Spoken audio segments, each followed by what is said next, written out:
સરપંચો પહેલા કોઈ દિવસ આટલા વસ્તુમાં પાણી નહીં આવે. આ મોવાસા ગામને કેમ હાચવી શકે? એ વસ્તુ સાચી છે કે ખોટી છે? પૂરગ્રસ્ત ગામોનો અવાજ યુટ્યુબ ચેનલમાં આપનું હાર્દિક સ્વાગત છે.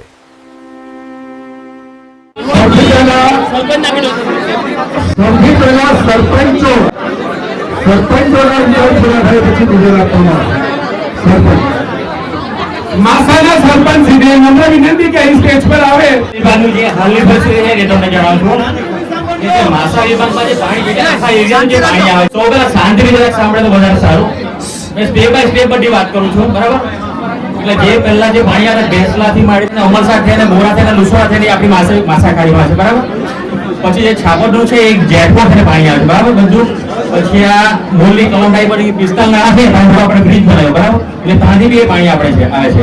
એટલે માસા વિભાગમાં જે પાણી છે આપણું જે દરિયાનું રૂપ છે તે એક જ છે, બરાબર? હવે આ સાઈડ આપણે જે બધા ચીંગા ઢાળા બની ગયા છે, બરાબર? એટલે એ બાજુ બી અહીં મોટી એક ખાડી હતી બાજુમાં, બહુ મોટી ખાડી હતી. એમાંથી મોટા ભાગનું બધું પાણી નીકળી જતું. એટલે બે ભાગમાં નીકળી જતું આપણું પાણી. હવે પરિસ્થિતિ એવી છે કે હવે પાણી નીકળે એક જ ભાગમાંથી, માસા વિભાગમાં નીકળે.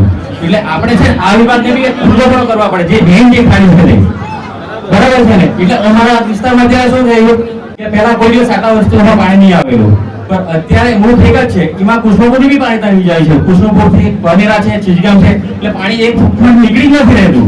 એટલે પાણી અત્યારે બધું બેગ થયું, માછીવાસોમાં આવ્યું, માસામાં આવ્યું, મોસામાં ભાગળ વાડી, અમારા બી કોઈ વિસ્તાર બાકી નહીં રહ્યો. એટલે મારી એક નમ્ર વિનંતી કે આપણે જૂના તળાવનો જે આબાદના જે બધો ભાગ છે એને બી આપણે થોડો ખુલ્લો કરી રાખીએ. જે અસલ જે મેઇન જે ખાડી હતી એ આપણે ખુલ્લી કરવાની જરૂર છે. એક જ ફિલ્મમાંથી પાણી નહીં નીકળી જશે, આપણું માસા વિભાગમાં નહીં નીકળે. અમને પરિસ્થિતિ ખબર છે છાપરમાં પાણી આવે ત્યારે આ બાજુ પાણી નહીં આવે, પણ આ બધું બ્લોક છે એટલે બાજુ પાણી નીકળી નથી રહેતું. એટલે આપણે બંને વિભાગમાંથી ખાલી કરવાની જરૂર છે આ બધું, બરાબર ને? ત્યારે પણ પાણી નીકળી રહેશે. ને એક પશ્ચિમ વિભાગની પ્રશ્ન છે કે આપણે એમાં જે રજૂઆત કરવાની છે કે એ લોકો જે જમીન લેવા છે 12 ફૂટ હાઈટ લેવાના છે, બરાબર? એ હાઈટ આપણે છે ને એ લોકો મોસ્ટ ઓફલી કૃષ્ણપુરથી જે ઢોલાઈ પેલું જવાનું છે તો આપણે દરિયાકાંઠે લઈ જાઓ કાં તો પછી બ્રિજ પર કોઈ પાણી નીકળી રહેશે. બાકી આ જે પાણીનો પ્રશ્ન છે આવો જ રહેશે. એટલે એ ખાસ આપણે એવી રજૂઆત કરવાની છે, બરાબર ને? તો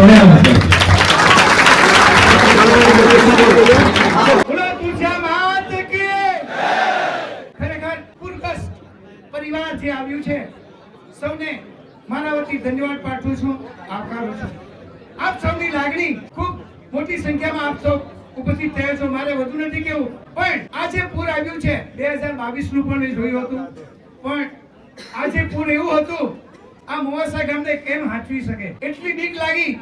જલારામ ફળિયાના લોકો તો ખરેખર ઘરમાં ઉપર ધાબા પર રહી ગયા. જેનું ડબલ મારાનું ઘેર હતું એવો તો ઉપર ગમે તેમ રાજકારી પર જો સિંગલ ધાબાવાળા હતા એવો પણ પસ્તાઈ ગયા અને ઉપર રહી થઈ ગયા. સવાર થયો પાણી ના ઉતર્યો.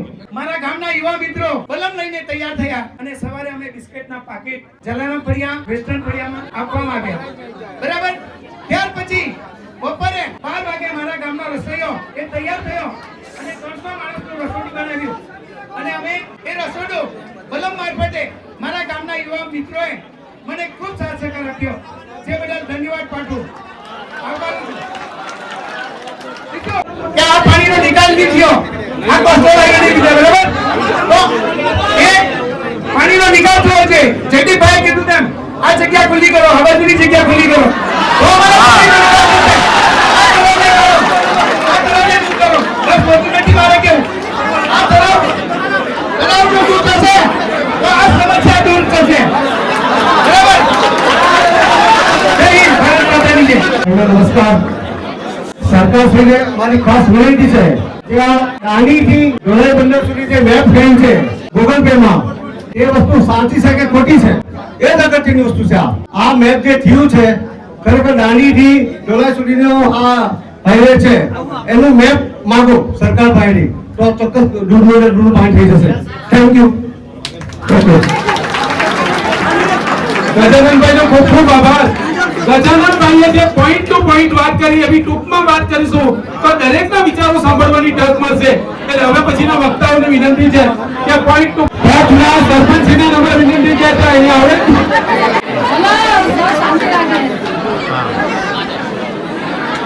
જો 2022 જે પૂર આવેલું ને એવું મને ખબર, મેં ઘરે ઘરે ભણેલી, પણ અત્યારે જે બહુ મોટો પૂર આવ્યો એમાં બધાના ઘરે બહુ પાણી હતું.